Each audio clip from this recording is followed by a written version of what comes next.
Muito bem, pessoal, estamos com o nosso Pode Vir, podcast que a gente fala da vida, fala de um monte de assuntos, e hoje eu trouxe uma pessoa que é, assim, muito mais do que especial, porque é meu pai, paizinho querido. Pode vir, pai. Olha só que coisa fofa. Esse homem aqui é um homem de uma das maiores influências da minha vida, e aí eu falei, por que não trazê-lo para esse podcast tão maravilhoso, não é mesmo? Então vamos lá. A gente conversou sobre alguns assuntos e eu falei, pai, você tem que falar sobre liderança, porque é o assunto da sua vida, né, pai? E o meu pai, eu vou dar uma breve apresentação. Ele se formou em teologia, é pastor, tem um mestrado em teologia, pós-graduado em liderança, né? Esse pós-graduado é mestrado também, não é, pai? É mestrado depois. Pós-graduação, mestrado em liderança pela Andrews. E também é formado em Life Coaching. E aí não para de estudar. Logo se vê de onde que eu saí, né? E você tem muito a agregar, pai. Não pelos seus títulos só, mas assim, por como você viveu essa liderança na sua vida. Eu queria começar te perguntando de onde vem seu interesse por esse assunto. Porque é uma coisa que, desde que eu me entendo por gente, você estuda e gosta de falar sobre. Bom, a liderança, na verdade, ela é uma coisa que está intrínseca em todas as pessoas. Elas, às vezes, não sabem disso, de que tem que liderar, né? E quando a gente começa a assumir algumas funções, a gente descobre que a gente tem que ser líder. Tem que fazer alguma coisa para ajudar as pessoas a alcançar suas metas, para a gente alcançar as nossas metas pessoais. E quando eu decidi estudar na área de humanas, teologia, liderança, as áreas mais matemáticas, elas são muito, assim, para mim, né? Elas são muito fechadas, porque 2 mais 2 é 4, você não tem que fazer muita explicação. Mas ser humano é diferente. Ser humano, cada um é um mundo diferente. Então, o que me motivou a aprender liderança foi, eu preciso saber como é que eu lido com esta pessoa. Legal. Como é que eu lidero essa pessoa para ela alcançar as suas metas, para essa pessoa ser feliz. E aí, como o mundo é muito diverso, as pessoas são muito diferentes, eu tive que começar a aprender liderança em vários sentidos. Isso foi que me motivou, e eu trabalhei com liderança até eu me aposentar agora, no ano passado. Trabalhei 36 anos, mais 7, 42 anos, né, na área de liderança. E escrevi algumas coisas sobre liderança, alguns livros que ajudaram as pessoas naquilo que eu gostaria que elas alcançassem. Então, a liderança, para mim, ela faz parte da vida de todas as pessoas, independente se a pessoa achar que é líder ou não. Eu vou explicar isso um pouquinho depois. Eu achei muito interessante, porque assim, já começa a fazer aquela diferença que todo mundo fala entre líder e chefe, né? Isso. Porque quando você fala assim, eu estou considerando o indivíduo, você não está massificando esse comportamento. Isso. E às vezes eu tenho uma impressão que na chefia, quando é um chefe, ele põe todo mundo no mesmo balaio, assim que se fala? Põe todo mundo no mesmo balaio. E o líder não, ele vai considerar a complexidade daquela pessoa ali especificamente. Uma coisa que me chamou a atenção, eu assisti aquela série The Chosen, e claro que lá não tem, ela não é 100% bíblica, porque a Hollywood precisou fazer ali umas adaptações para criar um contexto de história. Isso é uma série fabulosa, vale a pena assistir. Mas uma coisa que não está na Bíblia, que apareceu lá, que me chamou muita atenção, foi a paciência de Jesus com os 12 discípulos. Para ele formar aqueles 12 líderes, como Jesus teve paciência em momentos que eu não sei se eu teria paciência, eu não sei se você teria paciência, se você... Eu não teria, com certeza. Mas que Jesus tinha um caminho, porque a palavra líder, na verdade, é uma palavra derivada do alemão, que significa aquele que sabe o caminho e conduz seus liderados até o caminho. Nossa. Esse é o significado de liderança. É quem sabe o caminho e quem sabe como conduzir seus liderados até esse caminho, cuidando deles. E isso faz uma diferença muito grande, porque hoje, no contexto empresarial, as pessoas, eles acham que chefe é o líder, falou, nós temos que fazer, mas às vezes o líder não sabe o que está passando no coraçãozinho lá do seu liderado. E as empresas que têm uma alta produtividade hoje, elas conseguem isso quando elas conseguem colocar a filosofia da empresa e a preocupação da empresa com essas pessoas para que elas se preocupem também com a empresa. Isso faz com um alto índice de produtividade. Sabe? E você acha assim que, dependendo de como a pessoa absorve a cultura da empresa, isso não facilita que ela tenha assim, um burnout ou que ela se prejudique? Ou você acha que isso não faz parte da liderança genuína? Quando é uma liderança boa, isso não acontece ou pode acontecer? Não, pode acontecer no aspecto assim, que eu já fiz seleção de pessoas, né? Então, quando você seleciona uma pessoa, você tem primeiro uma visão mais primária da pessoa. Ao conviver com a pessoa, você consegue descobrir quais são os seus talentos mais fortes, quais são as suas dificuldades. Eu quase destruí a mesa aqui, né? Desculpa, precisava pegar água. E aí, quando você começa a ver isso, você começa a buscar saídas para atender essa pessoa. Mas é possível, se não há uma comunicação, o que eu chamo muito de DNA corporativo, é uma coisa muito interessante. Quando uma pessoa nasce, a pessoa tem um modelo de liderança já, que são seus pais, a sua mamãe, seu papai, que vai dando já condições para a pessoa fazer algumas coisas e tal. Depois você vai crescendo, vai para a escola, aí o professor tem um tipo de professor, outro tipo de professor, e você vai pegando, nesse DNA corporativo que a gente chama de liderança, você pega coisas boas e ruins de todos os modelos, tanto dos pais, dos prós professores, e contras, né?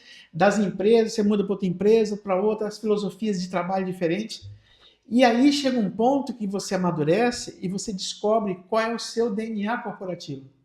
Como que você vai liderar? Pegar uma coisa que sua mamãe ensinou quando era pequena, que um professor que marcou sua vida, que uma empresa que te tratou bem, ou que você produziu muito, que você desenvolveu, e aí você cria o seu DNA. Normalmente, todos nós temos DNA positivo e negativo. A questão é que quando eu conheço qual é o meu DNA, eu passo a investir naquilo que eu gostaria que fosse o melhor. Legal. Em algum momento a gente pode até perder. Uma das coisas que me motivou a ser líder foi que no meu trabalho eu comecei a trabalhar com pessoas que eram assalariadas no escritório, no meu trabalho, várias áreas que eu trabalhei, mas eu trabalhei em grande parte com voluntários. E aí estava o ponto. Como você motivar um voluntário a trabalhar para Deus, a trabalhar para o próximo, ajudar o próximo, sem receber nada em troca, porque são pessoas que fazem voluntariado. Tanto é que eu fui líder de voluntariado por muitos anos. Eu enviava jovens para vários lugares do Brasil e do mundo para a área de voluntariado. E hoje, no mundo corporativo, as empresas, quando você diz que você fez voluntariado, você já está na frente de várias pessoas para efeito de seleção. Então, esse DNA faz com que a gente consiga viver uma liderança, né? E liderar, eu costumo dizer para aqueles que eu ajudei a formar, que liderar é interferir na vida dos outros. Nossa, quando eu pensei nisso, mas de que maneira eu vou interferir na sua vida, Isso é intenso, né? De maneira positiva e às vezes negativa, porque nós estamos interferindo com pessoas que não tem uma pessoa igual a outra na Terra. E a gente não tem todas as respostas também, né? Não tem. Então, como que a gente faz? A gente vai tentar cuidar do nosso liderado e apontar o caminho. Quando a gente estuda também em liderança, na área de desenvolvimento, treinamento, capacitação, coaching, nós encontramos 3 palavras: counseling, coaching e mentoring. A maioria das pessoas fazem uma liderança, às vezes, só de counseling. Olha, eu estou com esse problema aqui, como é que eu resolvo? Você resolve assim, assim, assim, assim, e pronto. Entrega a resposta. Entrega, e a pessoa vai embora e você não sabe se deu certo. Se deu certo, a pessoa vai dizer, puxa, aquele líder foi muito bom. Se deu errado, a pessoa vai dizer, nossa, eu não devia ter falado. Né? Deixa eu fazer um adendo. Presta atenção nisso que ele está dizendo agora, porque a gente não está falando só de mundo corporativo. Como ele falou, todo mundo lidera alguma coisa. Então, às vezes, pensa nessa dinâmica dentro da sua família. Quando o seu filho chega para você e fala assim, mãe, pai, eu tô com um problema. O problema é esse. Será que você já entrega para ele a resposta? Como é que você faz? E aí pode prosseguir. Depois tem Então, por exemplo, counseling você quer se livrar do problema. Você dá um conselho, dá uma orientação e pronto.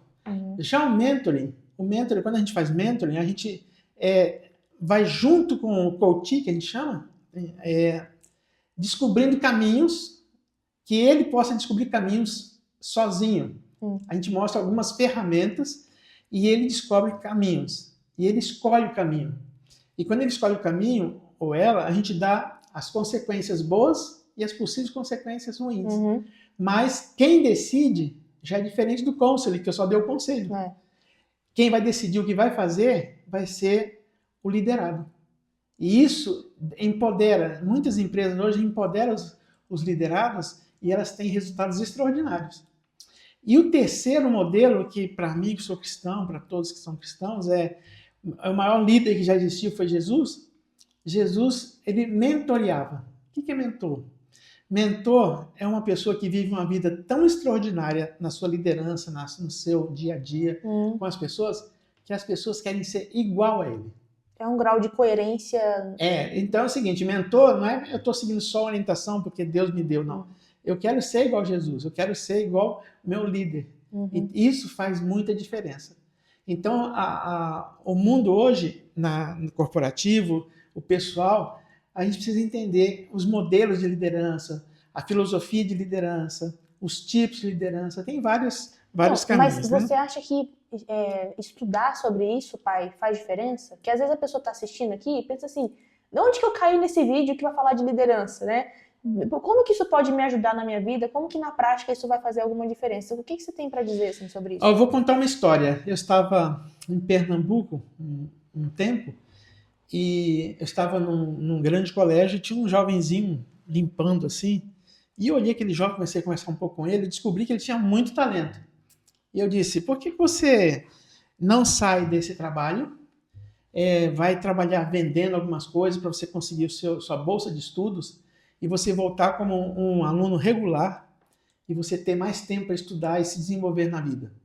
E ele falou assim para mim, olha, eu acho que eu não vou ter condição não, sabe por quê? Porque se eu sair e não conseguir a bolsa, eu perco, não conseguir vender o suficiente para conseguir um estipêndio para voltar para o colégio, eu não vou ter a bolsa. E aí eu perco tudo. E eu falei assim, você já pensou que só vence na vida pessoas que arriscam, que pode se desenvolver como um líder e tal? E ele, pensa nisso, depois você me fala. Encontrei com ele e disse, olha, eu decidi que eu vou sair. Tá bom. Ele foi, conseguiu o estipêndio, voltou como regular, se tornou um dos melhores alunos. Passado, acho que uns 15 anos, eu tive que ir nos Estados Unidos da Bahia, que é uma terra muito boa, que é a filha baiana. E aí eu encontrei com ele. Ele estava terminando o doutorado e líder de uma grande instituição. Olha só. Então, se você está assistindo e acha que você não pode ser líder e tal, não, há condição sim. Porque o líder, ele pode ser formado. Vamos entrar nisso. A pessoa nasce líder ou a pessoa se desenvolve líder? Como que é esse esquema aí? Essa pergunta, eu fiquei pensando hoje, porque essa pergunta é assim, se eu falar que já nasce pronto, nós tiramos uma parte do desenvolvimento pessoal, né? Se eu falar que não tem gente que nasce com dom de liderança, também. Então, por exemplo, você pega 10 crianças brincando de bola e tem sempre um ali que, de repente, ele pega a bola, diz, olha, vai você para cá, e ele começa a liderar. Ninguém ensinou isso para ele. Isso é um dom. Então, eu costumo dividir a liderança em duas áreas, ciência e arte.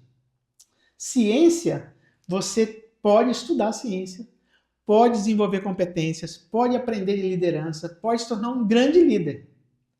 E arte é a maneira como você aplica a liderança às pessoas. Isso é arte. Isso você pode nascer com esse dom e aí você trabalhar com as pessoas usando o dom que Deus te deu, você já nasceu com aquele dom de liderar. Mas mesmo que você não lidere pessoas ou uma organização, quem quer que seja, você tem que liderar você mesmo. Porque na liderança, a gente trabalha normalmente com 4 áreas principais, que é a liderança pessoal. Você tem que saber para onde você está indo. Se você não sabe para onde você está indo, você não vai estar indo para lugar nenhum. Liderar a si mesmo é difícil. Liderar a si mesmo, você saber quando você vai perder a paciência. E aí vem uma coisa que a gente usa muito em neurociência, que eu estou lendo agora bastante, estudando neurociência. É que você precisa saber os seus limites. Na hora que você descobre os seus limites, você tem que ter coragem de dizer, eu não posso fazer isso, eu vou fazer isso. Isso é liderança pessoal. Depois nós temos o que nós chamamos de liderança interpessoal. É que todas as pessoas com quem você se relaciona, desde a sua casa, até seus familiares, até a sua empresa, até a sua escola, todas as pessoas que entram em contato com você, que perfil você traça para essas pessoas, como você lida com elas. Depois nós temos um outro tipo de liderança que a gente tem que estudar, que é liderança corporativa. A filosofia de uma empresa não é uma filosofia de outra empresa. Eu faço consultoria. Agora que eu estou aposentado, eu estou atendendo pessoas como consultor. Então eu estou atendendo um empresário de uma capital aí do Brasil e ele está muito estressado. Ele trabalhando muito, 12, 14 horas por dia. E eu comecei a fazer perguntas e descobri que ele tinha uma dificuldade básica na liderança interpessoal. Já sei. Delegar. Ele tinha dificuldade de delegar. E aí o que ele fazia? Colocava um funcionário, muitos funcionários hoje, na verdade, eles não querem mais trabalho, eles querem emprego, né? Então é bem diferente, o pessoal quer mais receber do que trabalhar. Mas ele não tinha o coração dessas pessoas, não conseguia colocar uma boa filosofia no coração deles, e ele tinha uma alta rotatividade. E eu disse, olha, você possivelmente vai ter algum problema de saúde. Ele disse, não, já estou tendo. O médico já pediu para mim fazer um check-up. Você tem tempo para sua esposa, para seus filhos? Não tenho. Você tira um dia da semana para você descansar? E ele disse assim, eu tiro um dia, mas eu fico vendo no computador as coisas que eu tenho que resolver, aquilo lá. Não tira, né? Você não tira. Então, eu até usei com ele uma experiência que eu tive com vocês. Não sei se você lembra. Eu viajava muito, às vezes eu chegava, eu tinha um dia de folga. E eu estava muito cansado. Eu perguntava, no dia da família, quem decide é a família. Aí vocês falavam assim, pai, hoje a gente quer ir para a praia. E eu não aguentava sair do lugar, porque eu tinha viajado 10, 12 horas para chegar em casa e tal. E eu disse assim, eu posso dormir lá na praia? Aí vocês falaram, pode sim. E aí, vocês depois, um dia, vocês três conversando comigo, vocês falaram, pai, a gente lembra daquilo lá, a gente sabia que você estava cansado, mas você estava dando atenção pra gente. Isso marcou a nossa vida. E a gente lembra de uma maneira muito positiva. Eu não consigo olhar para essa situação e falar assim, nossa, ele estava cansado. Então, assim, a gente precisa ter a noção da liderança pessoal com a nossa família. Esse empresário que eu estou atendendo, ele está precisando muito de ajuda. Eu já estou no segundo mês já fazendo as sessões com ele e ajudando ele a organizar a empresa, organizar a vida, organizar o trabalho, para que ele se sinta melhor. Então a gente começa a dar tarefas progressivas para ele mudar o hábito. E aí vem um ponto de liderança que as pessoas falam assim, mas eu não tenho o hábito de fazer isso. Quanto tempo a pessoa contrai um hábito, passa a ter um hábito? Alguns psicólogos, a maioria dos psicólogos dizem que são 21 dias para o cérebro criar uma nova conexão e você ter um novo hábito. Outros dizem 40 dias. Tem até um livro chamado 40 dias, né, com Deus e tal. E outros dizem que é mais tempo. Uns dizem que é 66 dias e outros dizem que são 150 dias. Eu sou adepto dos 150 dias. Eu também, pai. 6 meses. Porque se você faz uma coisa por 6 meses, 5 meses, todo dia... Eu me aposentei e sempre acordo às 5 da manhã. Eu falei, quando aposentar, não vou acordar às 5 da manhã mais. Mas continuo acordando às 5 da manhã. Então, o desenvolvimento, por isso que eu falei que na liderança você tem o desenvolver a parte da arte, que é um dom, você vai tentar servir as pessoas com aquilo o dom que Deus te deu de agregar pessoas, especialmente se for uma coisa que você gosta de fazer. Eu tinha um professor que ele falava assim, descubra uma coisa que você gosta de fazer, nunca mais você vai ter trabalho. Não é que você vai ter trabalho, você vai ter trabalho, só que você não vai se sentir oprimido que você está trabalhando, entendeu? Então a liderança, ela chega a esse ponto. Então a pessoa nasce líder, a pessoa pode nascer líder, todos nascem líder em algum grau, pequeno ou grande, mas isso aí pode ser desenvolvido com competências e com o desenvolvimento da arte da liderança. Hoje em dia a gente tem muita gente que está se aventurando no mundo de empreender, sabe? Saindo de trabalhos assim, convencionais e empreendendo. Se você está empreendendo aí, com certeza você está tendo que lidar com algumas coisinhas de liderança, seja para você mesmo ou para outras pessoas. Olha que notícia boa você pensar que liderança é algo que pode ser estudado e aprendido e desenvolvido. Você começa com uma empresa pequenininha, daqui a pouco você está lá gigante, né? Eu acho que isso é muito bom porque dá um alívio pra gente, que a gente não precisa ter todas as respostas ao mesmo tempo. Tem uma coisa interessante, eu ouvi muitos anos atrás Max Geringer, na CBN, ele tinha pequenos comentários assim, de liderança, muito interessante, eu tenho até hoje. E um dia ele contou uma história de uma pessoa que escreveu no blog dele, contando a história de um rapaz chamado Raul e de um outro rapaz chamava Pena. E eles estavam na escola, e quando o professor dava um trabalho de equipe, todo mundo queria estar no grupo do Pena. Porque o Pena fazia tudo. Ele pesquisava, ele fazia o trabalho, ele buscava ilustrações, ele preparava tudo. E o pessoal, só de estar junto com ele, tirava nota boa.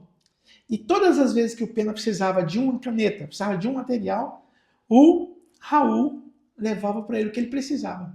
Uhum. Claro que o Pena, quando chegou na época da formatura, se destacou por ser o melhor aluno da classe. E ele se tornou, foi para uma grande empresa, depois de muitos anos, foi para uma grande empresa, e na área de planejamento estratégico, na área de projetos, ele se destacou. Mas, por incrível que pareça, o chefe dele era o Pena, era o Raul. O Raul, que ninguém dava nada para ele. O Pena, na formatura, a professora disse, esse aqui é um paradigma, esse aqui é o melhor aluno que nós já tivemos. E o Pena, ninguém dava nada para o Pena. Mas, depois de muitos anos, o Pena era liderado, o líder dele era o Raul. E as pessoas, como o Raul fez para chegar a essa posição nessa grande empresa? E as pessoas começaram a pesquisar, e alguém foi conversar com ele, e falaram com um dos líderes maiores da empresa. Disse assim, o Raul, ele é uma pessoa extraordinária, porque ele busca atender as necessidades dos seus liderados. Tudo que você levar de problema para ele ajuda a resolver. Olha só. Então, a questão não era mais... Ele era aquele líder que vai com o liderado até chegar ao objetivo. E não era pela capacidade dele de técnica, que era importante, mas a capacidade de liderar pessoas fez com que ele se tornasse uma referência. Depois ele mesmo disse que o Raul recebeu um convite para ir para uma sucursal essa grande empresa nos Estados Unidos. E ele disse que chegou lá e disse assim, olha, aqui a pessoa mais simples é astronauta. Eu não sei porque que eu estou aqui. Porque ele era muito, muito humilde. Mas ele descobria as necessidades dos seus liderados e atendia. E a equipe vencia. Então, liderança não tem que ver só com o cargo. Aliás, nós temos dos modelos de liderança, eu não sei se eu coloquei aqui, eu coloquei uns pontinhos aqui muito interessantes para explicar sobre modelos de liderança. Fala sobre modelos de liderança. Eu vou falar aqui sobre, primeiro, a teoria das lideranças, antes de eu explicar essa parte aí. Na década de 40, nós tínhamos a liderança da teoria dos traços. Se a pessoa é alta, se a pessoa tem determinada cor, se a pessoa tem foi de determinado lugar, vai ser líder. Baseado só nos traços da pessoa. Que horror. E não na pessoa. Esse conceito existe muito hoje... Velado. Mas ainda existe em algumas empresas.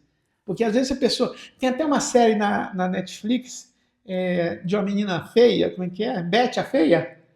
Não tem Netflix. Tem Betty a Feia na Netflix? Eu não sei se é Netflix ou onde foi que eu vi. Mas tem Betty a Feia. Betty a Feia. Ninguém dava nada para ela e ela tinha uma capacitação tremenda. Porque as pessoas estavam olhando somente a aparência. Né? Isso foi na década de 40. Depois veio outro estilo de liderança que foi o que a gente chama de behaviorismo, né?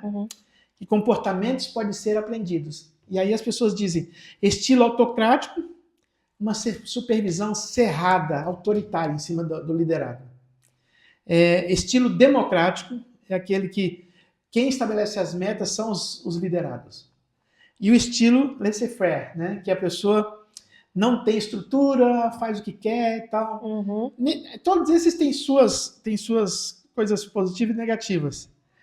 Tem a teoria das situacionais e contingenciais. Hoje, escrevi esse negócio difícil aqui. Situacionais ou contingenciais. Quando você tocou no início da nossa conversa aqui. Tem líderes que eles focam nas tarefas. Ele não quer nem saber como é que você está. Se você amanheceu com a coluna doendo, se você está bem em casa, se não está bem, não quer nem saber. Ele quer tarefa realizada. Tarefa dada, tarefa realizada. Mas existe aqueles que trabalham com liderança orientada por pessoas, onde ele vai investir nas pessoas para ela dar mais do que a tarefa. Aí exige mais do líder. Tá? As teorias transacionais, infelizmente no Brasil e em muitos países que não são tão desenvolvidos, tem essa aqui. Olha, eu vou te colocar nessa função, mas você vai me defender, tá bom? É transação. Eu vou beneficiar um funcionário para que ele me dê alguma coisa em troca. E você tem que votar em mim, entendeu? Isso é uma teoria terrível, né? Elas nem sempre são tão tangíveis, porque ela está, às vezes, nas entrelinhas de uma liderança. E quando a gente faz avaliação de liderança, a gente descobre isso aí. Né? Mas tem a teoria transformacional, quando a motivação maior é uma questão moral, uma questão social, uma questão de vida. Gandhi, Madre Teresa, são pessoas que revolucionaram o mundo porque eles tinham um patamar de liderança que tinha que ver com o melhor das pessoas. E se você vai liderar, por exemplo, alguma coisa e estiver pensando no melhor das pessoas, pode ter certeza que você vai ser bem sucedido. Mas aí tem uma pergunta. Se você vai focar no melhor das pessoas e você vai ser compreensivo e tudo mais, você não acha que tem gente que se aproveita disso? Tem, só que o resultado é assim. Nós temos um remédio que resolve todos esses problemas. Esse remédio chama-se tempo. Porque na hora de escolher um novo líder, por exemplo, e se depender dos liderados, eles já têm o líder deles. Mesmo que a pessoa não tenha função. A pessoa às vezes não tem a função, mas já é o que nós chamamos de formador de opinião. Hoje na mídia a gente busca, por exemplo, formador de opinião. Né? A quem que forma a opinião das pessoas? Então, essas pessoas recebem um bom dinheiro para que elas possam dar uma mensagem, para influenciar. Né? Mas tem a teoria mais bonita de todas para mim, né, que é a minha motivação, é liderança servidora. Quem foi o maior líder servidor? No mundo corporativo, quem está em cima é o maior. No mundo da liderança servidora, quem está embaixo é o maior. E Jesus disse assim, em Lucas 22, 26, vou pedir permissão para ler isso aqui, Claro. Mas vós não sois assim, pelo contrário. Quem entre vós seja como o menor é aquele que dirige, aquele que serve. Então Jesus quer que aquele que quiser ser o maior, seja esse que serve. Então esse é o conceito de liderança servidora. E por quê? Olha isso aqui. Líder servo não precisa de cargo para ser respeitado. Nossa, quando eu vi isso aqui eu fiquei impressionado. Líder servo não precisa muito para angariar e manter seguidores, porque ele simplesmente não se preocupa com isso. Ele não se importa com o status, né? Não se importa. O líder servidor, o objetivo maior dele é a própria existência do líder, né? A própria existência da pessoa também. Possui estabilidade emocional, estratégica e firmeza de princípio. Pensa coletivamente, não centraliza o que pode e age sempre com justiça. E tem uma cultura de múltiplas inteligências. Então, às vezes, você põe uma pessoa numa função que a inteligência daquela pessoa não bate muito com aquilo lá. Então, nós temos inteligência musical, tem inteligência espacial, inteligência... Eu não tenho inteligência espacial, eu tenho dificuldade. Eu passo num lugar 10 vezes e eu preciso perguntar de novo. Eu também não tenho, até porque eu bati aqui no negócio quase quebrar. Quando eu saí do GPS, eu fui fazer uma semana lá nos Estados Unidos e um amigo me trouxe um carro e disse assim, você pode dirigir nesse carro aqui. Isso faz uns 20 anos, era um BMW conversível com GPS no automóvel. Aqui no Brasil não tinha isso ainda. E eu falei, nossa, mas como é que é isso? Não, você vai olhando aqui, ele vai te dizendo para onde você tem que passar. Minha solução, né?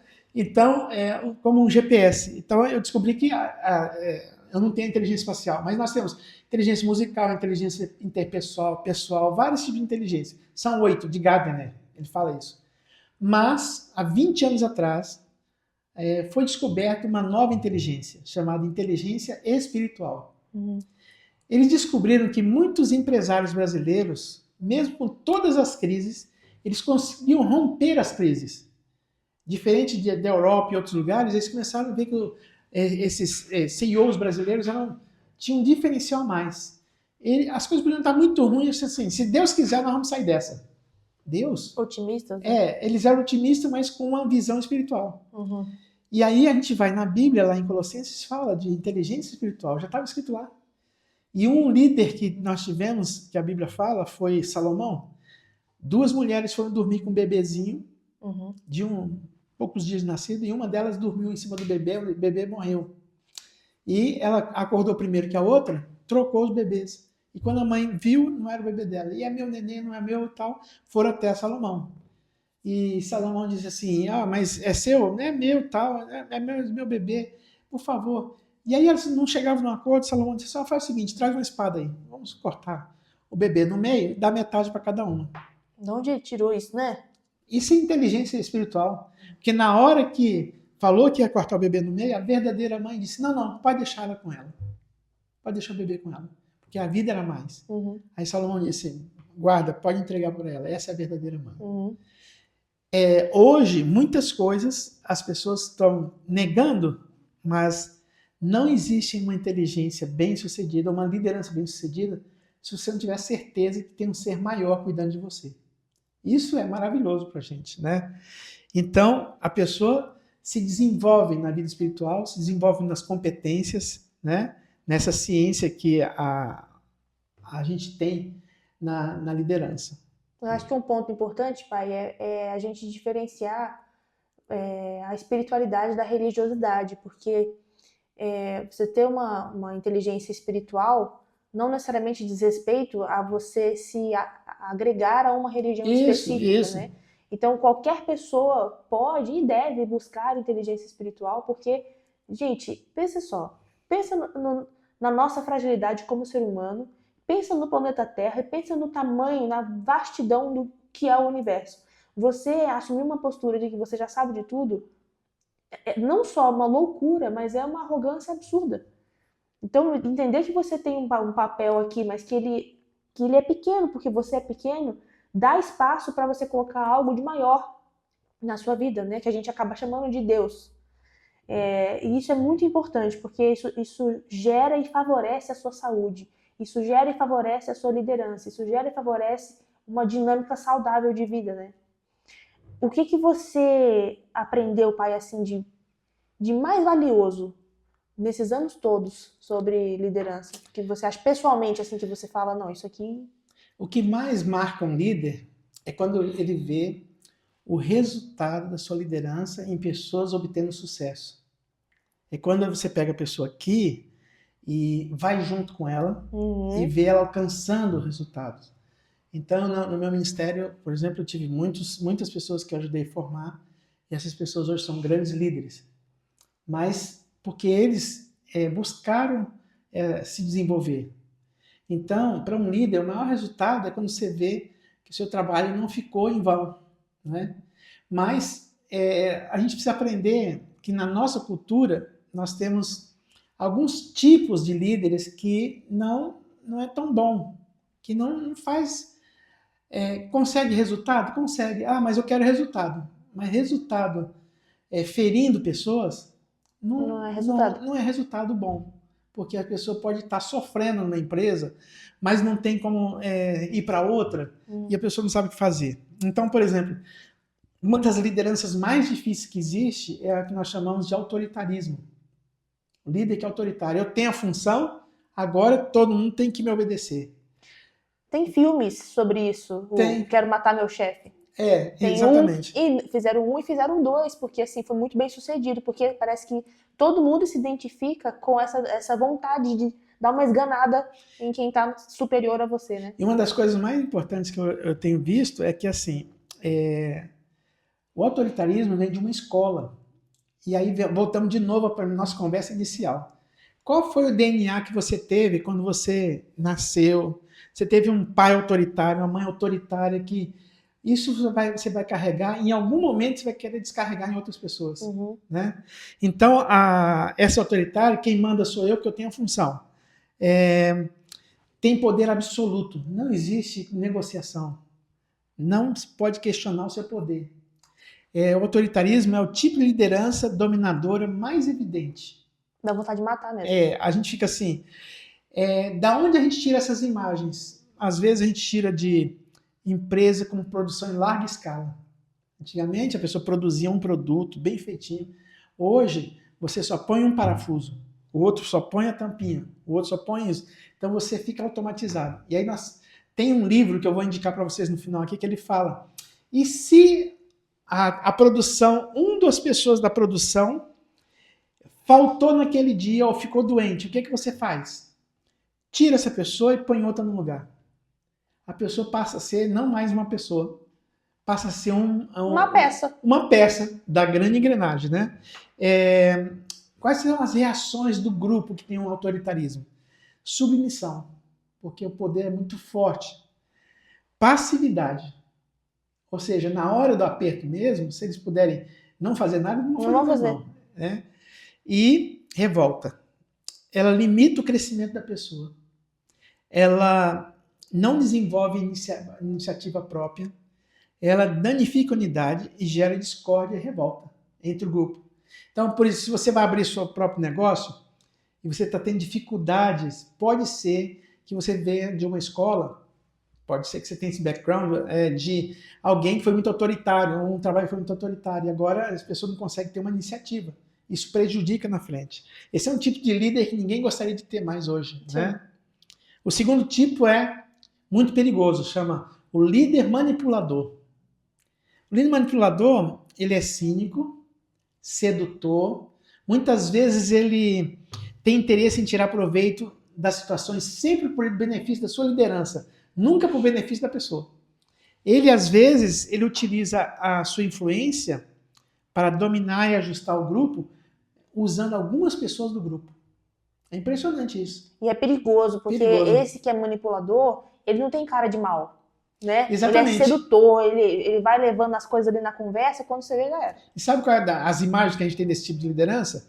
São pessoas normalmente políticas. Política em todo sentido geral. Sim. Né? São empresários, até lideranças religiosas muitas vezes. Sim. Funcionários públicos. Muitas pessoas podem estar nesse grupo. Mas aqui é uma análise para a gente entender os tipos de liderança. Qual a reação do grupo que tem um tipo de um líder manipulador? As pessoas são mais alienadas. Desconfiadas.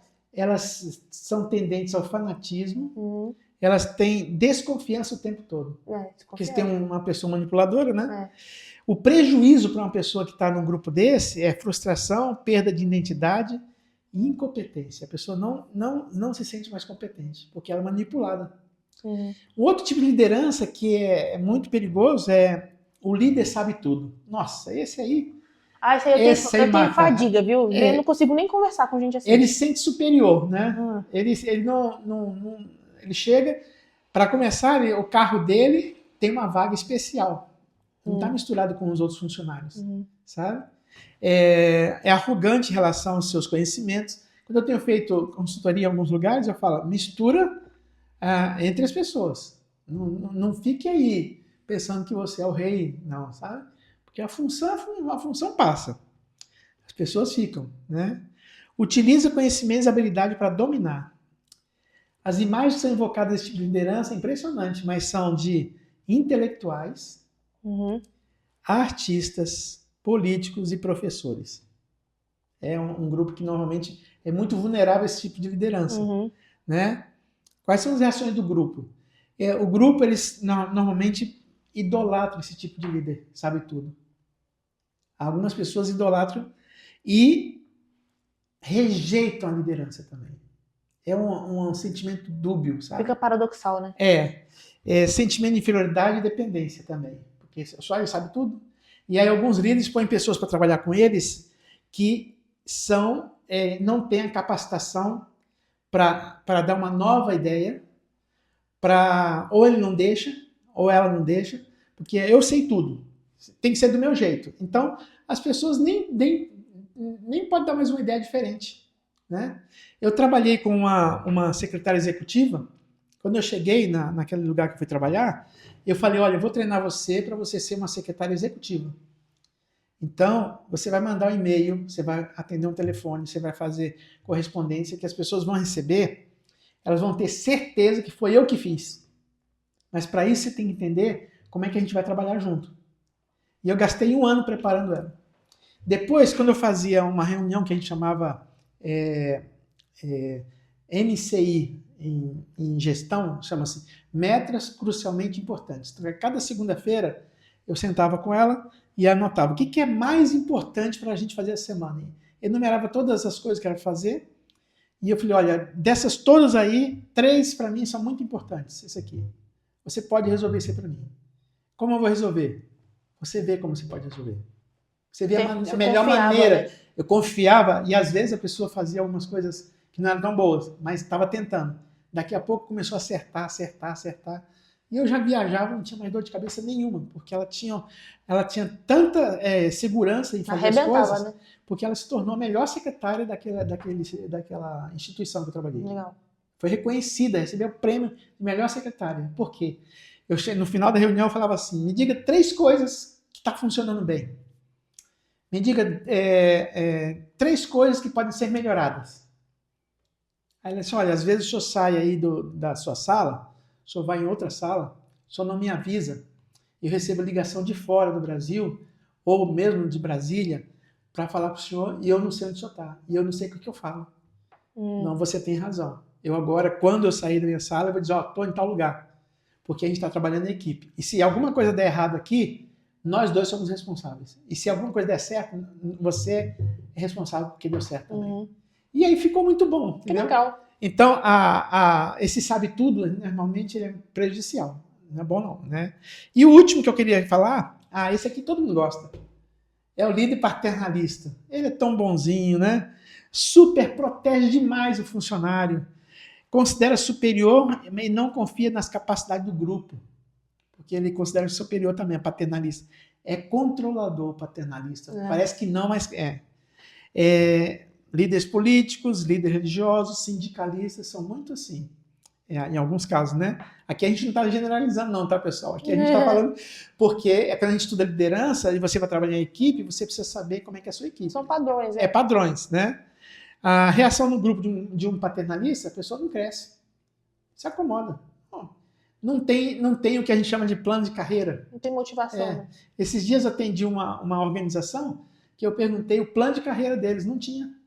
Eu gastei 10 dias, preparei um plano de carreira para eles. Cada função, aonde a pessoa podia chegar, o que podia fazer e tal. Né? A acomodação dessas pessoas é de dependência e, normalmente, o paternalista bloqueia a capacidade do grupo de alta produção. Então, entrando, saindo, a pessoa está produzindo a mesma coisa, né? E gera falta de iniciativa, destrói a autoestima. Basicamente é isso aí, eu dei um pouco das teorias, um pouco das competências. As competências podem ser desenvolvidas, então, competência de gestão, competência de atender pessoas, competência de você fazer negócios, de networking. Você pode fazer muitas coisas na liderança. A liderança é um mundo aberto e cada pessoa tem o privilégio de se desenvolver nisso. Então, você nunca pode dizer assim, esse aqui nunca vai ser um líder. Porque às vezes é aquele que vai ser o líder. Exatamente. É o caso lá do Raul. O Raul e o Pena, né? O Raul se desenvolveu. Se desenvolveu porque ele ajudava a resolver as questões. Ele se preocupava com seus liderados. Então, para isso, tem que estudar um pouquinho mesmo, sabe? Com certeza.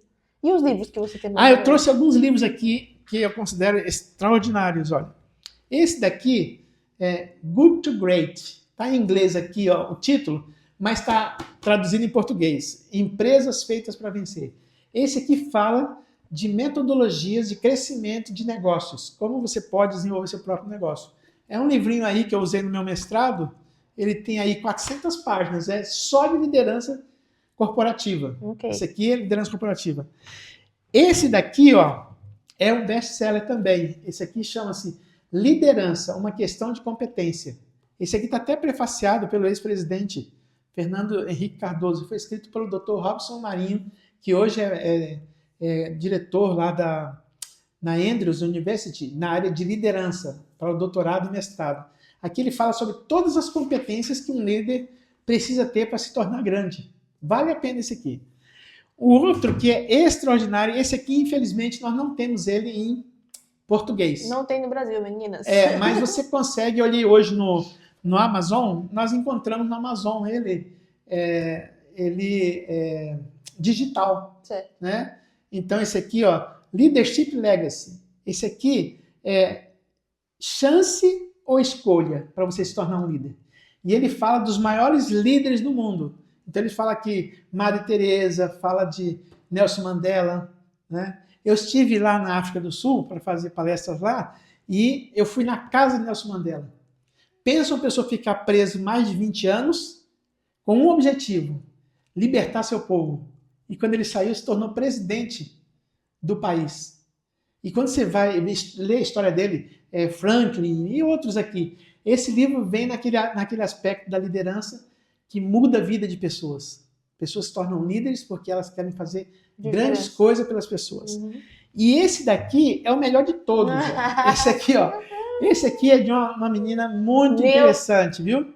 Quem tem um gabarito? Quem escreveu aqui foi a doutora Viviane Guimarães. Sou eu, gente. E esse aqui, ela fala de uma coisa que eu encontro quando eu vou trabalhar em coaching com as pessoas. Qual que é o propósito da sua vida? Porque essa semana eu vi um pregador dizendo, lá num grande congresso que nós tivemos em Brasília, com 20 mil jovens, que tem 2 momentos muito importantes na vida da pessoa. Uhum. É o dia que você nasce e o segundo, por que você nasceu. Se você sabe por que você está aqui, qual é o que você veio para fazer nesse mundo, você já é uma pessoa que está na frente de milhares aí. Eu vou finalizar com as perguntas que eu não te falei que eu ia fazer, que são as perguntas para as pessoas te conhecerem um pouquinho mais, perguntas aleatórias. A primeira delas é, se você tivesse que escolher uma comidinha, você não vai ter mais nada na vida para comer, só essa comida pro resto da vida, qual comidinha você escolheria? Banana. Eu já sabia que você ia falar. Banana. Fala um sonho que você ainda tem. Eu tenho um sonho ainda de concluir meu curso de inglês, né? Eu já estou lendo inglês, pessoal. Já tô lendo bastante. Não estou entendendo nada, mas está sendo muito legal. Ele entende, fala, ele sabe que sim. Eu quero concluir meu inglês, continuar dando meus estudos. Eu estou fazendo consultoria pela internet com americanos. Atendi uma americana esses dias que ela estava sem saber o rumo da vida dela. E eu pude falar com o meu inglês pouquinho, né? Disso que eu estou falando para vocês aqui. Como organizar a vida para você ser útil e ter um futuro. Futuro a gente constrói. Ah, não, é o destino. Não. Destino quem faz é você. Uhum. Deus está com você, você tem seus amigos, você tem sua família, você tem seus talentos, mas você escolhe o que você quer ser. E para jovens eu sempre digo assim, cuidado com o que você quer, porque você vai conseguir. Vocês acharam que eu sou parecida com esse ser humano? Um pouquinho? O jeito de falar, a empolgação? Pai, eu quero te agradecer muito por separar seu tempo para poder vir aqui e falar desse assunto. Para mim foi muito edificante, eu aprendi várias coisas sobre liderança. Gosto muito desse assunto também, estudo também sobre esse assunto. E que Deus continue te abençoando muito. Tá bom? Amém. Dá tchau pro pessoal. Tchau. Tchau, gente. Depois eu vou pedir para ela deixar aí o contato. Vou deixar o contato dele, vou deixar a rede social. E não se esqueça de curtir esse podcast. Eu vou colocar depois em outras plataformas. Comenta o que você achou. Comenta se você achou a gente parecido. E compartilhe com outras pessoas que podem se beneficiar. Beijo pra vocês e tchau.